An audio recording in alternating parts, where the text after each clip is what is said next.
Доброго дня, дорогие телезрители. Программа «Мы вам покажем», и мы сегодня вам показываем, вернее, мы сегодня рассказываем, ну, с показыванием тоже, о тех вещах, которые на самом деле интересуют очень многих и многих из нас. Речь пойдет о дереве, о любимом строительном, отделочном материале для подделок, для изготовления мебели и так далее. Дело в том, что у меня есть небольшое хобби. Оно началось года 2-3 тому назад. Лет 5 тому назад я не знал, что такое циркулярная пила и с какого бока к нему подходить. Сейчас я достаточно хорошо для хоббийного уровня считаю, что оснащен. Единственный минус – это очень большое количество пыли и стружек, которым приходится вести постоянную борьбу. И смотрите, начать хотелось бы с того, что, допустим, я потихонечку отхожу от тех материалов, которые представлены широко на текущем рынке. Это сосна, лиственница, береза, возможно, да? И потренировавшись на котиках, я перехожу на материалы, которые у нас не очень хорошо распространены. Это, к примеру, дуб, это орех, из которого я делаю свои, скажем так, изделия, которые под собственным брендом выпускаю в оборот. Да? И для того, чтобы, к примеру, сделать очень хорошо выверенные, рассчитанные отверстие, мне раньше с помощью ручного фрезера приходилось сделать шипорезку какую-то, да, которую очень долго настраивал, потом вымерял, тренировался, только после этого делал чистовой разрез. Смотрим, это уже профессиональный уровень оснащения, называется Домино Excel, да посчитает, что это реклама, не посчитает. Потому что в здравом уме, Михаил Хрументьевич, да, никто из хоббийщиков не станет тратить там 150 тысяч на то, чтобы купить такое вот оборудование, которое просто позволяет делать аккуратные дырки.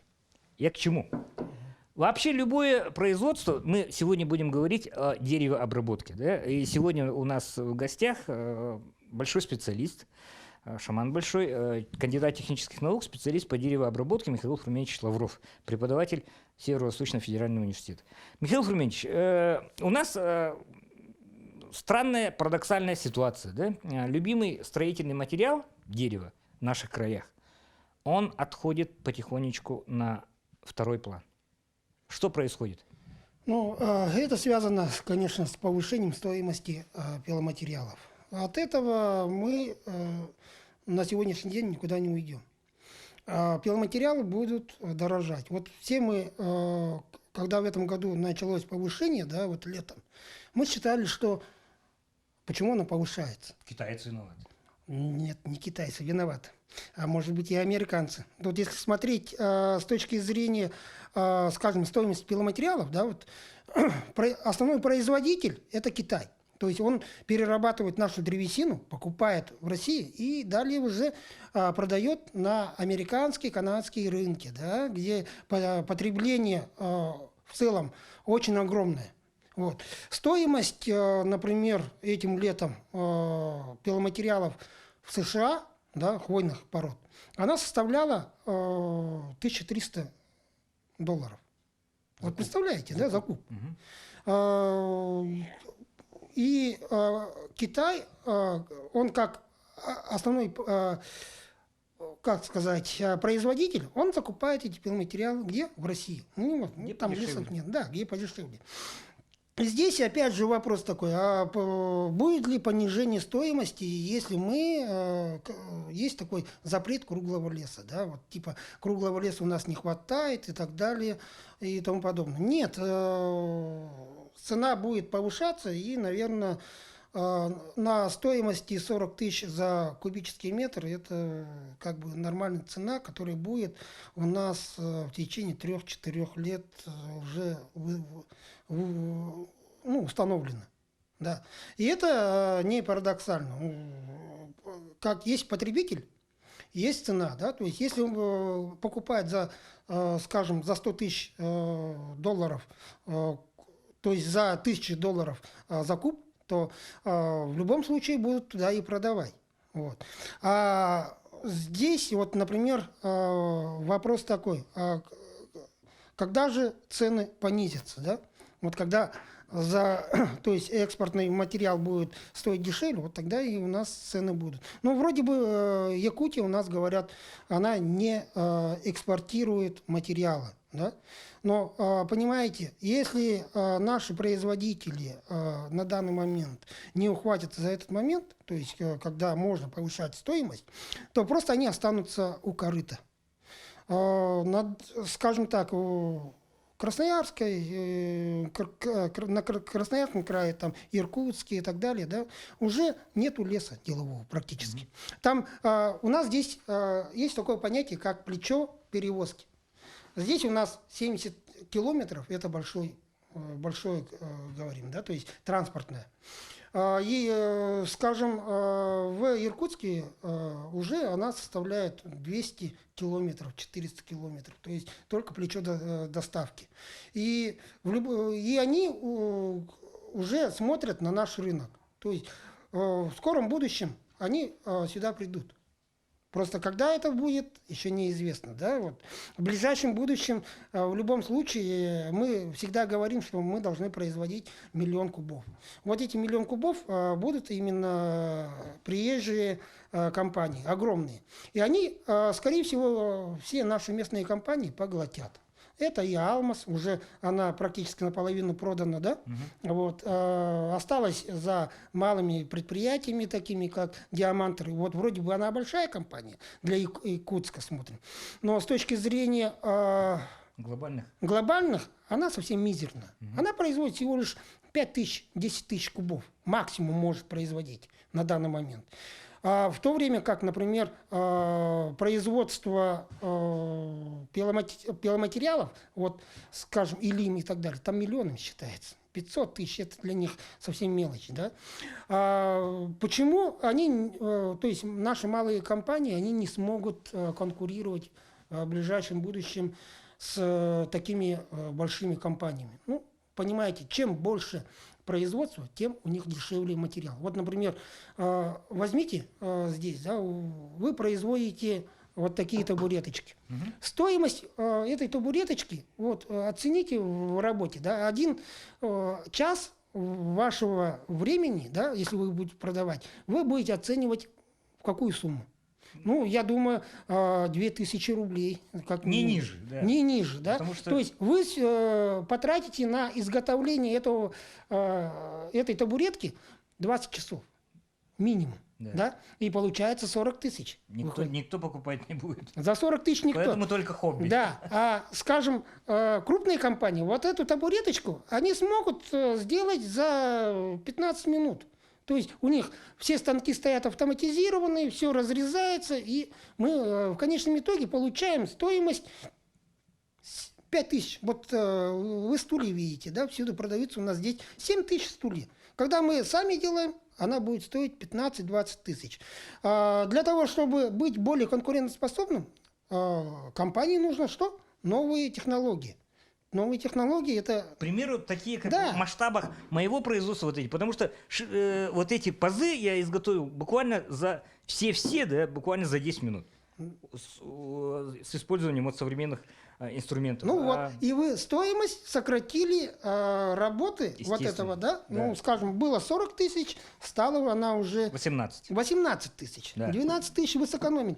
Насколько вы можете по времени, то есть изготовить таких деталей? Это очень много. То есть и вам сытно, и люди покупают. То есть конкурентность. То же самое, например, по нашим компаниям посмотреть. Все, скажем, все оборудования устаревшие практически. Вот даже Алмаз, она в 90-е годы была такая самая, в 96-м году, когда открылась, самое современное оборудование. На сегодняшний день это оборудование является устаревшим. Ну, вчерашний день. Да, вчерашний день, потому что сейчас идет автоматизация. А когда автоматизация, это означает, что отсутствие практически рабочих. Да? То есть там работают инженеры. Там высокие специалисты, которые уже только смотрят за технологическим процессом и правильной работой этого оборудования, то есть настройки и так далее. Когда мы берем это оборудование, в то же время, да, у нас здесь нету кадров, которые могли бы работать с этим оборудование. Кто будет поставлять этих специалистов? Я думаю, из России очень мало, потому специалистов приедут сюда работать. Это реально. Именно только за рубеж, скажем, с центральной России, которые придут компании, они уже придут с готовыми специалистами. То есть там работают работники, они сюда перейдут. А смогут ли обеспечить 400 тысяч зарплату хороших специалистов местные компании?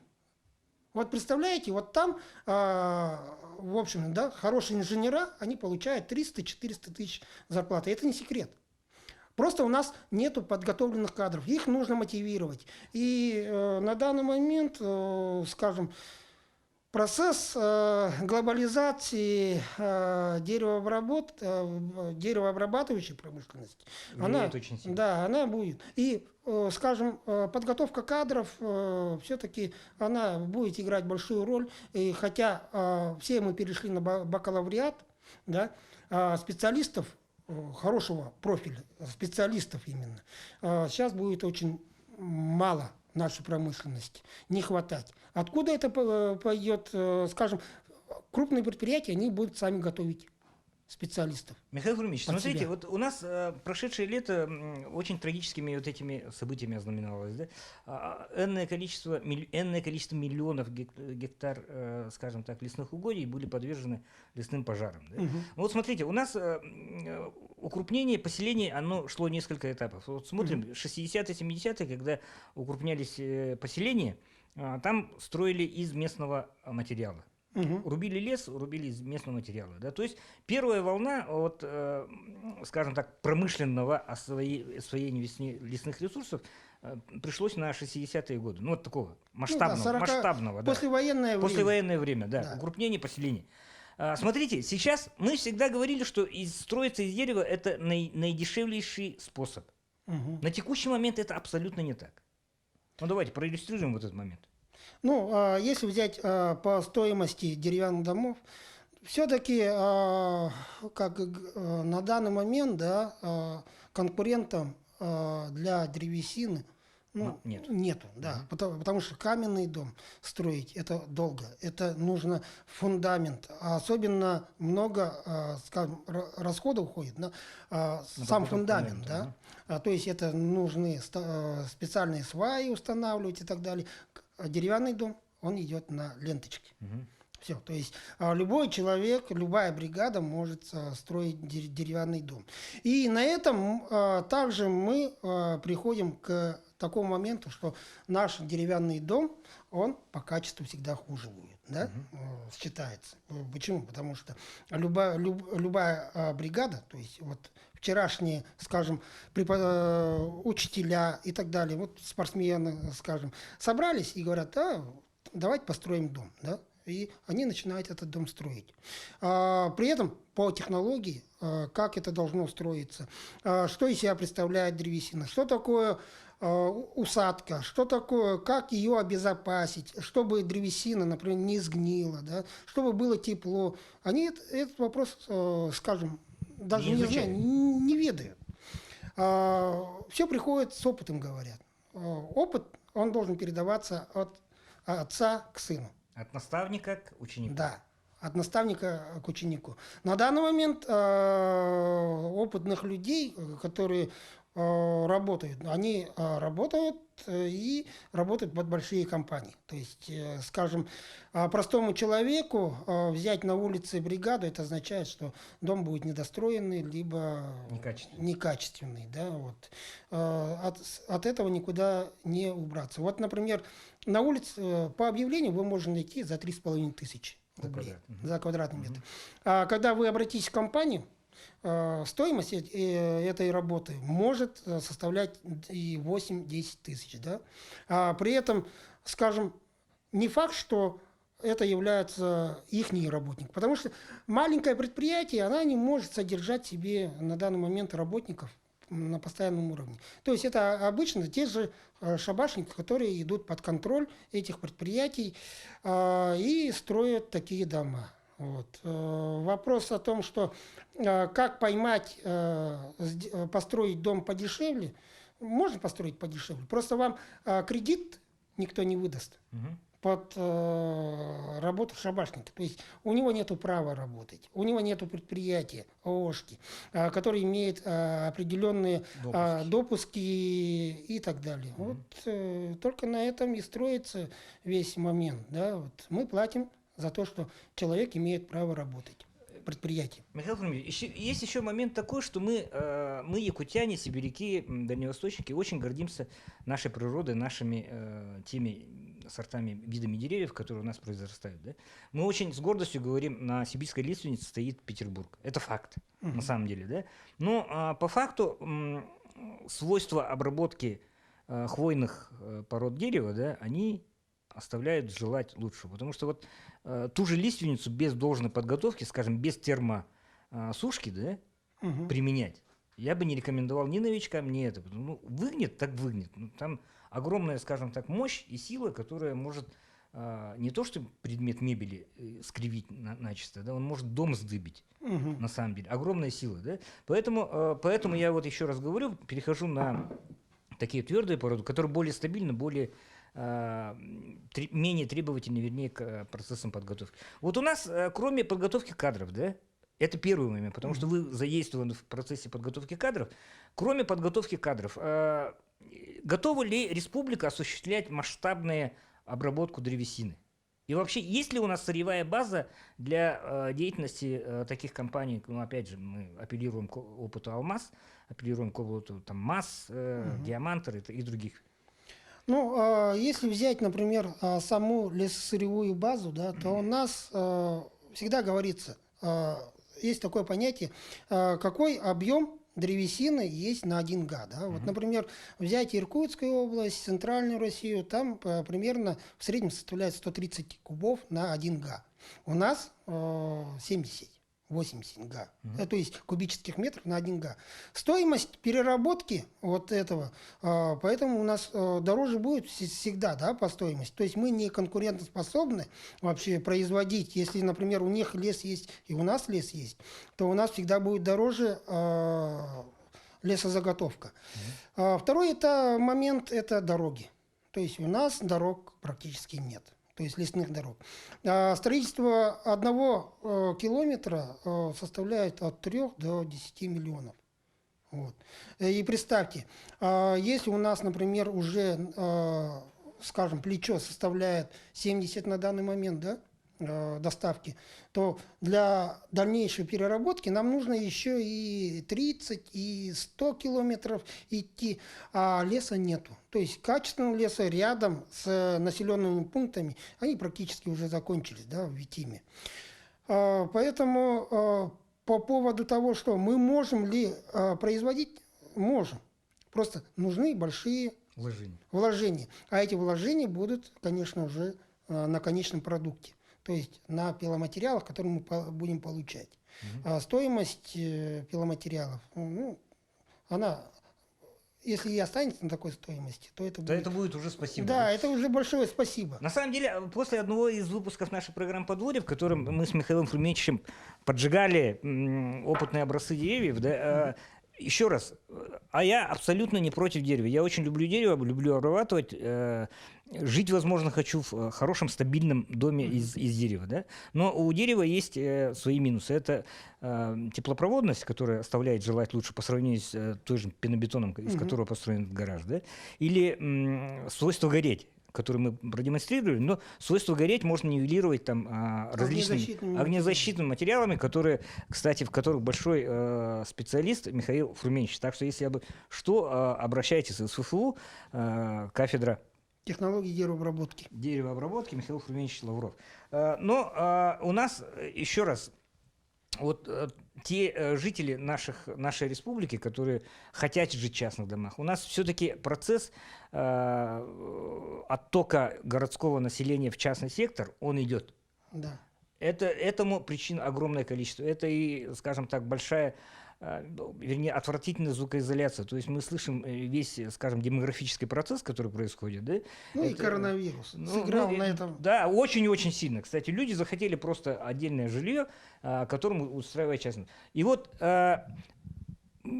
решать способен ли я прожить в частном доме, да? Способен ли я к решению этих круглосуточно возникающих проблем и так далее.